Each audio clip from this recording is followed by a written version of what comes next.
सभी का think smart study परिवार में बहुत बहुत स्वागत है दोस्तों। मैं आर के आपका बहुत बहुत अभिनंदन करता हूं। दोस्तों, हम बात कर रहे थे यूएनओ के संबंध में। यूएनओ के जो मेन ऑर्गन्स हैं उनके बारे में हम बात कर रहे थे और आगे हम बढ़ते हुए उसी कड़ी में एक और पॉइंट जोड़ते हुए उसका एक और जो मुख्य निकाय है उसके बारे में आगे अध्ययन करते हुए आज का जो पॉइंट हम लेंगे वह आर्थिक एवं सामाजिक परिषद लेंगे। आज का जो पॉइंट है वो आर्थिक एवं सामाजिक परिषद। ठीक है दोस्तों, इसकी जो शॉर्ट में लिख सकते हैं इसको eco and economic and social council, इकोसॉक इसको कहा जाता है। आर्थिक एवं सामाजिक परिषद।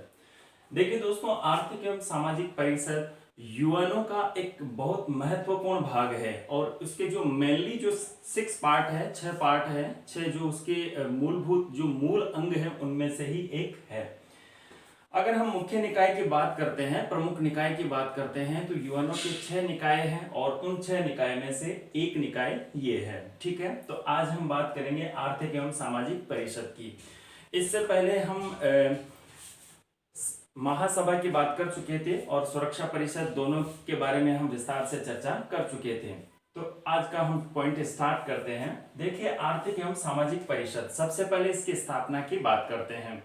तो इसकी स्थापना की अगर हम बात करें तो इसका स्टार्टिंग जो पॉइंट है तो जो स्टार्टिंग का जो सम्मेलन हुआ था, वाशिंगटन सम्मेलन 1944 में, तो उसी समय इसकी चर्चा की गई थी। लेकिन इस बॉडी को धरातल पर आने में कुछ समय लगा, 1 वर्ष के पश्चात, और ये जो स्टेबल हुई ये 1946 में अस्तित्व में आई थी। यानी कि निरंतर रूप से कार्य 1946 से करना इसने स्टार्ट किया था। ठीक है, इसमें हम बात करते हैं आगे। जैसे ये मुख्य निकाय है यूएनओ का, ये हम बात कर ही चुके थे। और एक ये क्या है, स्थायी संस्था है। क्या है? स्थायी संस्था है। अब स्थायी संस्था कैसे है भाई? स्थायी संस्था है वो ऐसे है क्योंकि इसका कभी भी विघटन नहीं होता है, हमेशा रेगुलरली एक, जिस तरह से अपने राज्यसभा है उस तरह से हर 1 वर्ष के पश्चात 1/3 सदस्यों का इसमें निर्वाचन किया जाता है। तो इसमें हम कुल सदस्यों की बात करते हैं तो वर्तमान में जो कुल सदस्य हैं, वर्तमान जो सदस्य हैं इसके जो परिषद का निर्माण करते हैं उन सदस्यों की संख्या है 54। वर्तमान में 54 सदस्य हैं और इन 54 सदस्यों में भारत भी एक है। इस समय भारत भी इसका सदस्य है क्योंकि जून 2016 में इसको निर्वाचित किया गया था भारत को, और भारत का जो टेन्यूर है वो दिसंबर 2020 में समाप्त होगा। ठीक है, इससे पहले भारत 2011 में भी इसका सदस्य रह चुका है। तो वर्तमान में आर्थिक एवं सामाजिक परिषद का भारत भी सदस्य है और इसके जो टोटल सदस्य हैं जो परिषद का निर्माण करते हैं, आर्थिक एवं सामाजिक परिषद का निर्माण करते हैं, तो उसमें 54 सदस्य होते हैं। देखिए, अगर हम इसके इतिहास की बात करते हैं तो प्रारंभ में जो सदस्यों की जो संख्या थी वो प्रारंभ में जो सदस्यों की संख्या थी वो 18 सदस्य थे। स्टार्टिंग में जब इसका गठन हुआ था उस समय इसके सदस्यों की संख्या 18 थी। फिर उसके बाद में 1965 में इन सदस्यों में वृद्धि कर दी गई और इस सदस्य संख्या को बढ़ाकर 27 कर दिया गया। लेकिन 1971 में इसमें फिर वृद्धि कर दी गई और 54 सदस्य हो गए, जो वर्तमान में भी 1971 के अनुसार ही 54 सदस्य है। ठीक है मित्रों, तो ये बात है। अब देखिए सदस्यों का इसमें निर्वाचन किस तरह से होता है उसके बारे में हम बात करते हैं। ये तो हो गया इसका ऐतिहासिक, यानी स्टार्टिंग में 18 थे, यानी जब इसका ये जो बॉडी अस्तित्व में आई थी उस समय इसके सदस्यों की संख्या 18, उसके बाद 1965 में इसको बढ़ाकर 27 कर दिया गया, 71 में 54 सदस्य कर दिए गए। ठीक है, जो सदस्यों का जो निर्वाचन होता है वो किस तरह से होता है? इसमें जो 54 सदस्य हैं, सदस्य कितने हैं? 54 सदस्य हैं और इनका जो कार्यकाल होता है, प्रत्येक सदस्य का जो कार्यकाल होता है वो कितने वर्ष का होता है? 3 वर्ष का होता है। ठीक है, 3 वर्ष का होता है, प्रतिवर्ष क्या, प्रतिवर्ष 17 सदस्यों को, प्रतिवर्ष 17 सदस्यों को कार्यमुक्त किया जाता है, मुक्त किया जाता है तथा 17 सदस्यों को फिर से निर्वाचित किया जाता है। तो इस तरह से एक श्रृंखला बनी हुई है। जिस तरह से अपने भारत में राज्यसभा है, उसी तरह से जो आर्थिक एवं सामाजिक परिषद है उसके सदस्यों का भी निर्वाचन किया जाता है। और इन सदस्यों का जो निर्वाचन करता है वो कौन करता है, महासभा करती है। कौन करता है, महासभा इन सदस्यों का निर्वाचन करती है। ठीक है, इसके बाद बारे में हम आगे बात करते हैं। तो इसमें जो महासभा इनका निर्वाचन करती है तो इसमें दो चीजें होती है।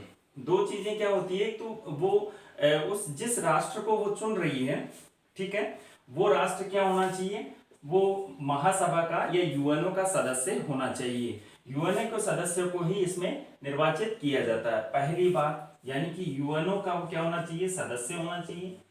दूसरी बात, वह भौगोलिक, आर्थिक एवं सामाजिक दृष्टि से क्या होना चाहिए, सुदृढ़ होना चाहिए। अर्थात वहां की जो सरकार है वो कहीं ना कहीं सुदृढ़ होनी चाहिए, किसी तरह के कोई वहां पर हस्तक्षेप या अस्थिरता जैसी स्थितियां नहीं होनी चाहिए। तो उन राष्ट्रों को ही ये क्या है, आर्थिक एवं सामाजिक परिषद के लिए सदस्य के रूप में निर्वाचित करती है। कौन, महासभा इसको निर्वाचित करती है। ठीक है, दूसरी बात, क्या कोई भी सदस्य, जैसे भारत है, अब भारत 2020 में इसका जो टेन्यूर है वो समाप्त हो जाएगा, अवधि समाप्त हो जाएगी। तो क्या भारत दोबारा से इसका चुनाव लड़ सकता है, तो डेफिनेटली वो चुनाव लड़ सकता है, यानी कि पुनर्निर्वाचन की व्यवस्था इसमें है।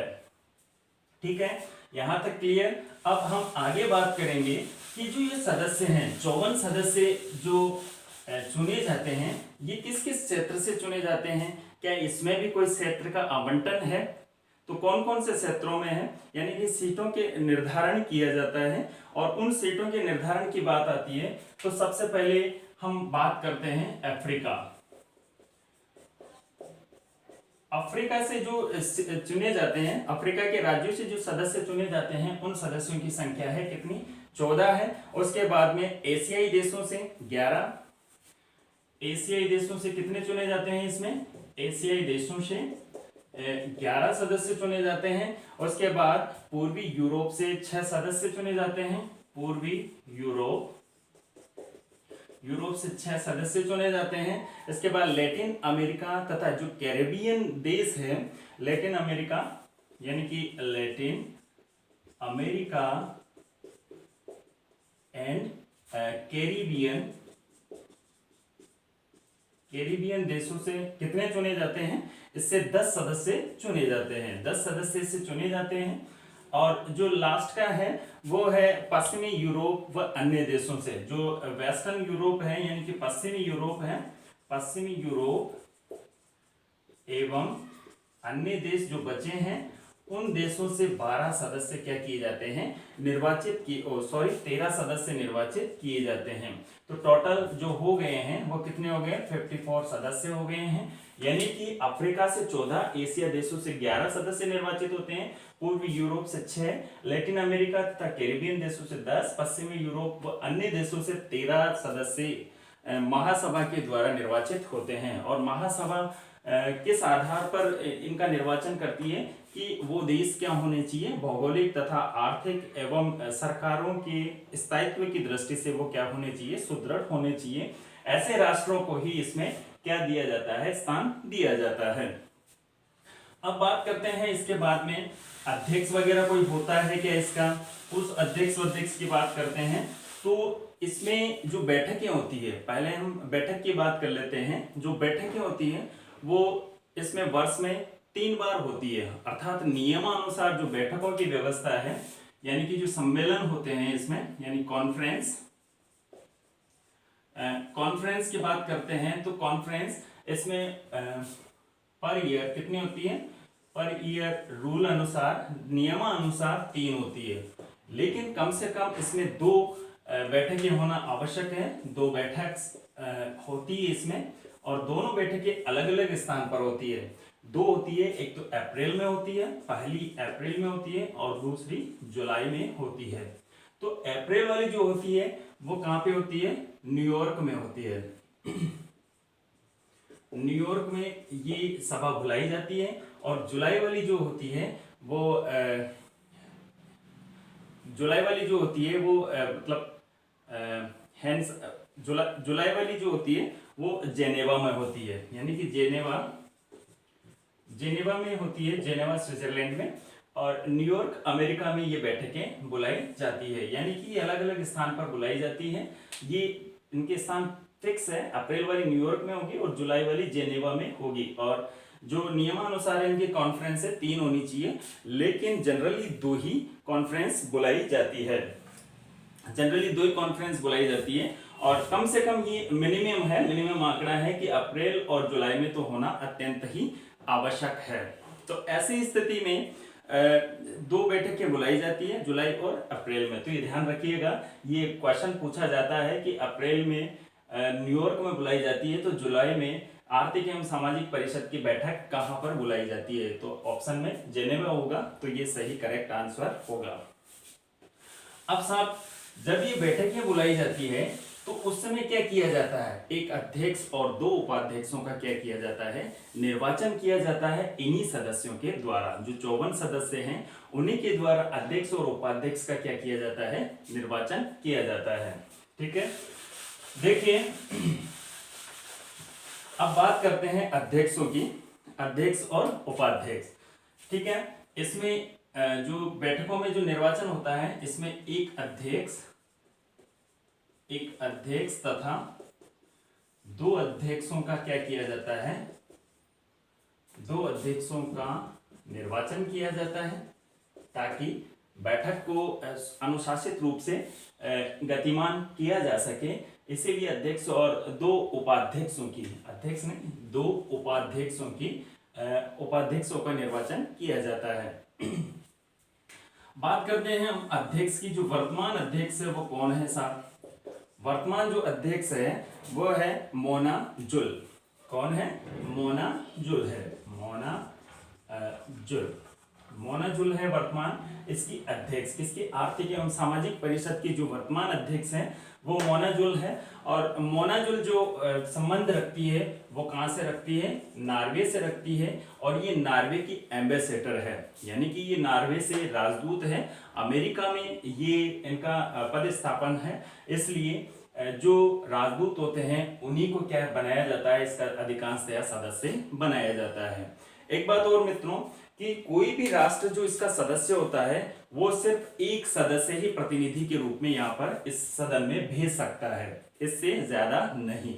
ठीक है, और जो इसके जो सदस्य होते हैं उन सदस्यों को एक वोट देने का अधिकार होता है।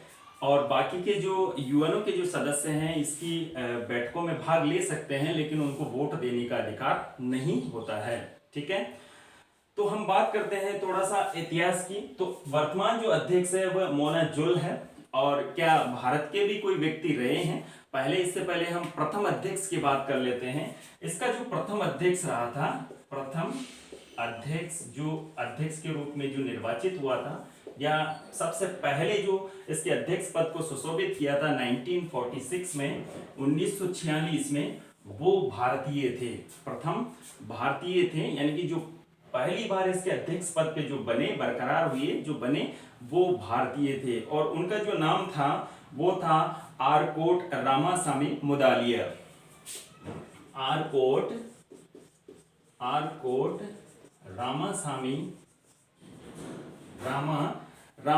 रामासामी मुदालियर। ये इसके प्रथम अध्यक्ष थे। और ये आपको शॉर्टकट में AR मुदालियर के नाम से, AR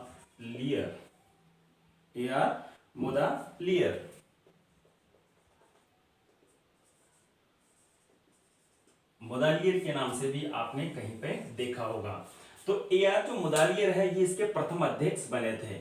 और इन्होंने 3 सदनों की, यानी कि जो 3 बैठकें थी, इसकी जो प्रथम बैठक थी उसमें, द्वितीय जो बैठक थी उसमें, और इसकी जो चौथे नंबर की जो बैठक थी उन सभी का क्या किया, इसने सभापतित्व किया। इन सभी का अध्यक्ष पद के रूप में इन सभी बैठकों को इन्होंने संबोधित किया। इसके बाद में जो दूसरे व्यक्ति थे, ये 1947 में भी ये रहे थे। 1946 में पहली और दूसरी बैठक को इन्होंने संबोधित किया था, उसके अध्यक्ष पद पे रहे थे। और 1947 में जो चौथी बैठक हुई थी उसमें ये क्या रहे थे, उसके अध्यक्ष रहे थे। उसके बाद में 1990 में फिर से भारत को ये गौरव प्राप्त हुआ और 1990 में जो बने वो चिन्मया रजनीनाथ घरे खान, चिन्मया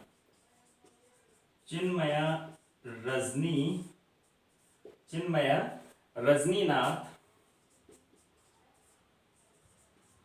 घरे खान, इनको अध्यक्ष पद सुशोभित करने का मौका मिला। ये दूसरे भारतीय थे, ये भी क्या थे, भारतीय थे, इंडियन थे, पहले इंडियन थे और ये भी इंडियन थे। ठीक है, इन दोनों को प्रथम अध्यक्ष के पद पे और प्रथम भारतीय के रूप में और पहली बार आर्थिक एवं सामाजिक परिषद का जो पहला अध्यक्ष जो बना था वो आरकोट रामासामी मुदालियर बना था। और चिन्मया रजनीनाथ घरे खान जो 1990 में अध्यक्ष पद को सुशोभित किया था, ये भारत के दूसरे अध्यक्ष थे, भारत से संबंध रखने वाले दूसरे अध्यक्ष थे। अतः दो व्यक्ति अब तक इस पद को सुशोभित कर चुके हैं और वर्तमान में भी भारत इसका क्या है, सदस्य बना हुआ है। और 2020 दिसंबर में उसका कार्यकाल समाप्त हो जाएगा। ठीक है मित्रों, ये ध्यान रखना, ये थोड़े करंट अफेयर्स की चीजें हैं, कहीं पे भी पूछे जा सकते हैं। इसके बाद हम बात करते हैं, ये तो हो गई अध्यक्ष और उपाध्यक्ष की बात। तो किस तरह से इसका गठन होता है, एक अध्यक्ष होता है, 2 इसमें उपाध्यक्ष होते हैं और 54 इसके सदस्य होते हैं। ठीक है, यहां तक हमारी बात हो गई है। अब इसके बाद में जो मतदान की जो प्रक्रिया है, इसमें किस तरह से वोटिंग होती है, यानी कि जो समिति है, परिषद है, तो परिषद का गठन क्यों किया जाता है, ताकि वो अपने बहुमत से जो कार्य है उनके लिए कोई कानून बना सके या सहमति दे सके, और इसीलिए इस परिषद का निर्माण किया जाता है और ये सुझावों के लिए या सहमति के लिए वोटिंग करती है। ठीक है, तो परिषद में सबसे इसमें मतदान प्रक्रिया क्या है देखते हैं। मतदान प्रक्रिया, मतदान यानी कि इलेक्शन सिस्टम्स, मतदान जो वोटिंग सिस्टम क्या है इसका, परिषद में प्रत्येक सदस्य को एक सदस्य भेजने का अधिकार है। यानी कि जो प्रत्येक सदस्य राष्ट्र है वो परिषद में सिर्फ एक सदस्य भेज सकता है और उन्हें एक वोट देने का क्या होता है, अधिकार होता है। परिषद में निर्णय उपस्थिति एवं मतदान करने वाले सदस्यों के साधारण बहुमत से लिया जाता है। ध्यान रखिएगा दोस्तों, जो परिषद में जो निर्णय लिया जाता है, यानी कि जो निर्णय की बात आती है परिषद में, वो निर्णय क्या होता है, यानी कि जो निर्णय लिया जाता है वो उपस्थित एवं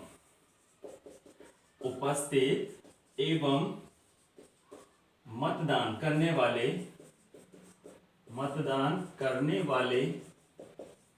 सदस्यों के साधारण बहुमत से लिया जाता है। ठीक है, साधारण बहुमत से ये निर्णय लिया जाता है। उपस्थित एवं मतदान करने वाले सदस्यों के साधारण बहुमत से निर्णय लिया जाता है। गैर सदस्यों को कार्यवाही में भाग लेने का अधिकार है, लेकिन उनको वोट देने का अधिकार नहीं है। ये इसकी निर्वाचन या मतदान प्रक्रिया है। ठीक है, तो दोस्तों आप अच्छे से समझ गए होंगे कि इसमें प्रत्येक राष्ट्र एक सदस्य भेज सकता है और एक वोट देने का अधिकार होता है, और इसमें साधारण बहुमत से निर्णय लिया जाता है। और जो गैर सदस्य होते हैं वो इसमें भाग तो ले सकते हैं, लेकिन वो वोटिंग नहीं कर सकते हैं। ठीक है, परिषदों की बैठक की बात हम कर चुके थे। परिषदों की बैठक दो बैठकें होती हैं। वैसे नियमानुसार 3 होती है, लेकिन बैठकें अप्रैल और जुलाई में होती है। अप्रैल में न्यूयॉर्क में होती है और जुलाई में कहाँ पे होती है, जेनेवा में ऑर्गेनाइज की जाती है। ठीक है, इसके बाद हम बात करते हैं, इसके बाद जो बात है परिषद के उद्देश्य क्या है, यानी कि ऑब्जेक्ट्स क्या है, इस परिषद का गठन करने का जो मूल उद्देश्य है वो क्या है। और इन उद्देश्यों की जो बात की गई है, यानी कि जो इसके उद्देश्य हैं, देखिए उद्देश्यों की जो चर्चा की गई है वो चार्टर, यानी यूएनओ का जो चार्टर है उसके आर्टिकल 55 में इसका उल्लेख किया गया है। ठीक है, उद्देश्यों की बात, आर्थिक एवं सामाजिक परिषद के जो उद्देश्य क्या है उनका जो उल्लेख है वो चार्टर यूएनओ के चार्टर के आर्टिकल 55 में इसका उल्लेख किया गया है। ठीक है, इसका जो मूल उद्देश्य है वो सतत विकास के लिए एक केंद्रीय मंच है। जो मूल उद्देश्य ये क्या है, इसका उद्देश्य क्या है कि ये सतत विकास के लिए, पहली बात सतत विकास के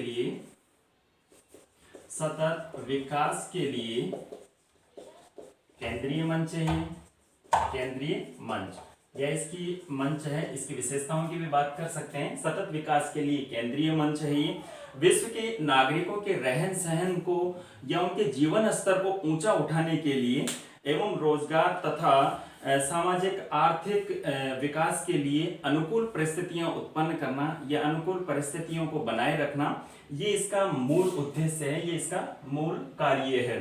तीसरी बात करते हैं तो अंतर्राष्ट्रीय आर्थिक सामाजिक स्वास्थ्य जैसी समस्याओं को फेस करना, समस्याओं का समाधान करना एवं शिक्षा संस्कृति में वैश्विक रूप से योगदान को बढ़ाना, शिक्षा संस्कृति में वैश्विक स्तर पर सहयोग को विकसित करना, ये इसका मूल उद्देश्य है। ठीक है, पहले उद्देश्य की बात करते हैं तो सतत विकास के लिए ये केंद्रीय मंच है। दूसरे की हम बात करते हैं तो दूसरे में है तो विश्व के नागरिकों के रहन सहन को या उनके जीवन स्तर को एक उच्च लेवल पे या एक सही लेवल पे लाना है। और दूसरी बात यह है कि इसमें रोजगार एवं सामाजिक आर्थिक विकास के लिए अनुकूल परिस्थितियां उत्पन्न करना है। तीसरी बात अंतर्राष्ट्रीय आर्थिक सामाजिक एवं स्वास्थ्य जैसी समस्याओं का समाधान करना है। और उसके अलावा शिक्षा संस्कृति के वैश्विक स्तर पर एक दूसरे का सहयोग की भावनाओं को बढ़ावा देना है। बिना किसी विभेद के यानी कि बिना किसी डिस्क्रिमिनेशन के या भेदभाव के, इन सभी का बिना किसी विभेद के या भेदभाव के मानवाधिकार एवं उनके जो मौलिक कर्तव्य हैं, मौलिक स्वतंत्रताओं की व्यवस्था करना इसका मूल उद्देश्य है। इस तरह से ये 4 उद्देश्यों की इसमें बात की गई है चार्टर 55 में। चार्टर के यूएनओ का जो चार्टर है उसके आर्टिकल 55 में इन सब चार चीजों की बात की गई है। ठीक है, चार चीजों में सतत विकास के लिए केंद्रीय मंच, जीवन स्तर को उच्च उठाना और उसके अलावा जो सांस्कृतिक आर्थिक जीवन स्तर को उच्च उठाना, सामाजिक आर्थिक विकास के लिए अनुकूल परिस्थितियां उत्पन्न करना और अंतर्राष्ट्रीय आर्थिक सामाजिक और स्वास्थ्य संबंधी जो समस्याएं उनको फेस करना या उनका समाधान करना एवं शिक्षा संस्कृति को वैश्विक स्तर पर क्या करना है, वैश्विक स्तर पर सहयोग विकसित करना है। ठीक है, और बिना किसी डिस्क्रिमिनेशन के सबको ये सभी को ये चीजें मुहैया कराना है, यानी कि बिना किसी भेदभाव के मानवाधिकार एवं मौलिक स्वतंत्रताओं को विकसित करना है या उनकी व्यवस्था करना है। तो इस तरह से ये इसके यूएनओ के उद्देश्य हैं। इसके बाद में हम बात करते हैं दोस्तों, इसके बाद हम बात करते हैं परिषद के कार्य क्या है। तो परिषद के जो कार्य है यानी कि जो वर्क्स है यानी फंक्शंस है, परिषद के जो फंक्शंस है वो क्या है, परिषद के कार्य। और कार्यों की अगर हम बात करते हैं तो अगर हमें उद्देश्य अच्छे से आते हैं तो सीधी सी बात है कि कार्य भी उन उद्देश्यों को प्राप्त करने के लिए ही किए जाते हैं। तो सीधी सी बात यह है कि जो उद्देश्य हैं उन उद्देश्यों के लिए ये कार्य करते हैं, उन उद्देश्यों के अनुसार, और उन उद्देश्यों को क्रियान्वित करने के साथ साथ उसका क्या बनाते हैं, एक प्रतिवेदन बनाते हैं और प्रतिवेदन महासभा में प्रस्तुत करते हैं, प्रतिवेदन को महासभा में प्रस्तुत करते हैं। तो इन सब उद्देश्यों की प्राप्ति के लिए कार्य करते हैं और उसका एक रिपोर्ट तैयार करते हैं। ठीक है, तो एक तरह से जो इसके जो कार्य हैं वो सारे क्या है, सलाहकारी कार्य है, या एक तरह से इसको ये कह सकते हैं कि ये एडवाइजरी बॉडी है, अर्थात इसके जो एडवाइस होती है उसको कोई मानने के लिए बाध्य नहीं है, लेकिन ये एडवाइस जो देती है उस एडवाइस को या किसी भी कार्य को, उद्देश्यों की प्राप्ति के लिए किसी भी कार्य को प्राप्त करने के लिए ये महासभा में एक प्रतिवेदन भेजती है, यानी कि एक ड्राफ्ट तैयार करके भेजती है। और जब महासभा उनको क्या कर देती है, पास कर देती है, तो तो ऐसी स्थिति में वो क्षेत्रीय जो केंद्र होते हैं उनके माध्यम से वह सभी राष्ट्रों को वो चीजें डेवलप करने में योगदान करती है। ठीक है दोस्तों, अब इसके बाद हम बात करते हैं कि ये जो कार्य करती है ये कार्य कैसे करती है। तो इन कार्य करने के लिए इनके पास इस परिषद के आयोग और कुछ समितियां होती है, और उन आयोग और समितियों के बारे में दोस्तों हम जान लेते हैं कि परिषद के आयोग एवं समितियां। ठीक है, आयोग और समितियां हैं, और आयोग और समितियों में देखिए इसकी जो समितियां हैं उन समितियों को डेवलप करने के लिए कुछ विशेष जगह हैं, मतलब देश के अलग अलग क्षेत्रों में, अलग अलग देशों में इसके कुछ केंद्र बनाए गए हैं। उन केंद्रों की हम बात करते हैं। तो सबसे पहले बात करते हैं अफ्रीका की, और अफ्रीका में जो इसके जो केंद्र है वो अफ्रीका में इसके जो केंद्र है वो कौन कौन से हैं। पहला जो केंद्र है नैरोबी में है, नैरोबी यानी कि केन्या, नैरोबी केन्या में है इसका पहला केंद्र।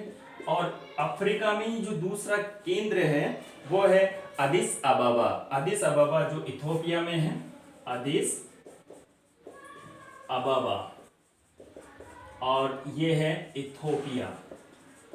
ध्यान रखना दोस्तों, आप सभी के दिमाग में क्लिक कर रहा होगा कि नैरोबी केन्या और अदिस अबाबा कहां पर पड़ते हैं। अफ्रीका के जो पूर्वी हिस्सा मिस्र के आसपास अदिस अबाबा इथोपिया है, और नैरोबी लगभग मध्य अफ्रीका के आसपास है, मध्य कर्क रेखा के आसपास है। तो अफ्रीका, नैरोबी, केन्या। अफ्रीका में जो इसके केंद्र है किसके, यूएनओ के जो क्षेत्रीय कार्यालय हैं वो है नैरोबी केन्या और अदिस अबाबा में है। और उस यूएनओ के क्षेत्रीय कार्यालय के माध्यम से आर्थिक एवं सामाजिक परिषद क्या करती है, उन देशों को जो उनके उद्देश्य हैं उनकी प्राप्ति के लिए इन केंद्रों के माध्यम से वो प्रोत्साहित करती है।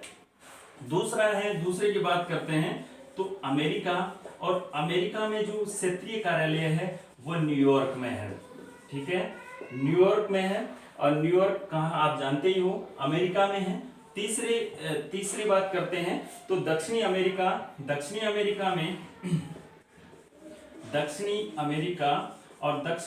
में जो क्षेत्रीय कार्यालय है वो सेंटियागो में है, सेंटियागो में है। जो सेंटियागो कहाँ पे है, कहाँ स्थित है, चिली में स्थित है। और यहाँ पर भी क्या है, इसका क्षेत्रीय कार्यालय है। और चौथा जो इसमें जो कॉन्टिनेंटल है, चौथा जो महाद्वीप है वो है एशिया प्रशांत। जो चौथा क्षेत्र है एशिया प्रशांत, यानी कि एशिया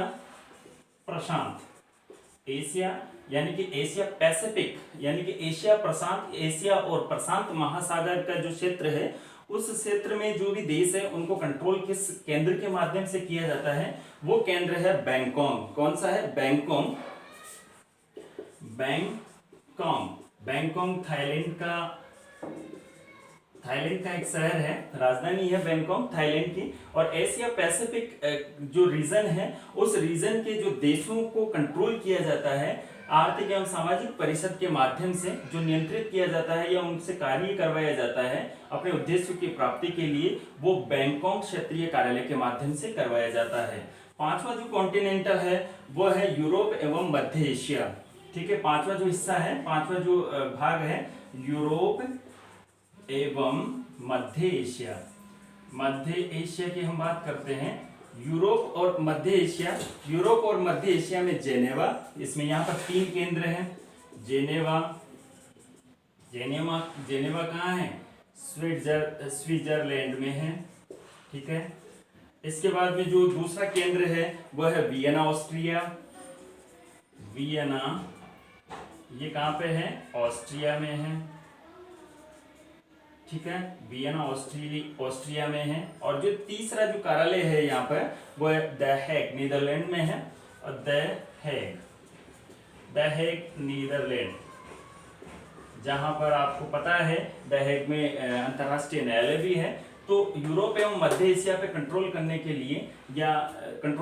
के लिए जो क्षेत्रीय कार्यालय है यूएनओ का वो जेनेवा, वियना और द हेग है। वियना ऑस्ट्रेलिया में है, द हेग नीदरलैंड और जेनेवा स्विट्जरलैंड में है। और जो लास्ट है मध्य पूर्व क्षेत्र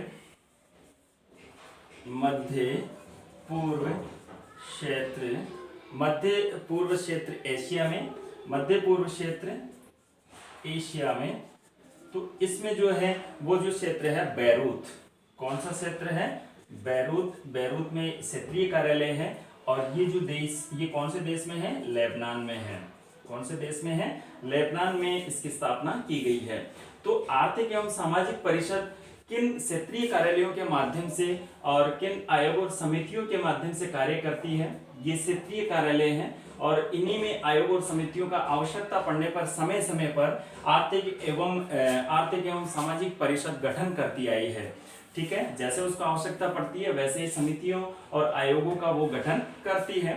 तो इसमें जो क्षेत्रीय कार्यालय है यूएनओ के, तो अफ्रीका में नैरोबी और अदीस अबाबा है, अमेरिका में न्यूयॉर्क में है, दक्षिणी अमेरिका में सेंटियागो में है, एशिया प्रशांत में बैंकॉक में है, यूरोप व मध्य एशिया का जो क्षेत्र है वहां पे 3 क्षेत्रीय कार्यालय है, जेनेवा, वियना और द हेग में है। मध्य पूर्व क्षेत्र, मध्य पूर्व एशिया क्षेत्र जो है वहां पर बैरूत में है, बैरूत यानी लेबनान में है। ठीक है, जो खाड़ी प्रदेश है वहां पर ये क्या है? इसका क्षेत्रीय कार्यालय है। तो उम्मीद है दोस्तों आपको आर्थिक एवं सामाजिक परिषद के बारे में बेहतर जानकारी मिल पाई होगी। तो दोस्तों यदि किसी तरह की कोई समस्या है या आप किसी डाटा से सहमत नहीं है तो आप मुझे कमेंट्स कीजिए ताकि मैं भी उसमें सुधार कर सकूं। ठीक है दोस्तों, आप सभी का बहुत बहुत धन्यवाद। Thank you very much.